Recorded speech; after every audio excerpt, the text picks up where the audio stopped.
ছটফট করছে শেষ নিঃশ্বাসটা বের হয়ে যাচ্ছে মনে হয়। ইন্না লিল্লাহি ওয়া ইন্না ইলাইহি রাজিউন। আস্তে আস্তে ভাই, এত জোরে বুড়ি মানুষ ভাই এভাবে করে নিয়ে যেতে হয় না, বয়স্ক মানুষ। আস্তে আস্তে নাও, মরার আগে মেরে ফেলবা নাকি?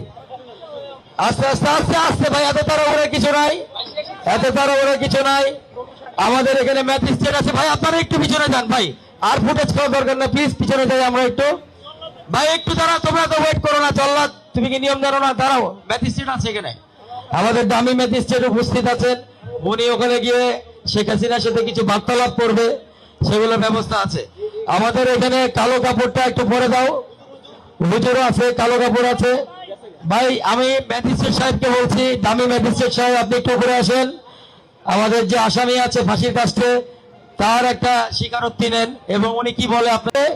শেষ নিঃশ্বাস হয়তো বের হয়ে যাচ্ছে, ছটফট করছে শেষ নিঃশ্বাসটা বের হয়ে যাচ্ছে মনে হয়। লা ইলাহা ইল্লাল্লাহু মুহাম্মাদুর রাসূলুল্লাহ। ইন্না লিল্লাহি ওয়া ইন্না ইলাইহি রাজিউন।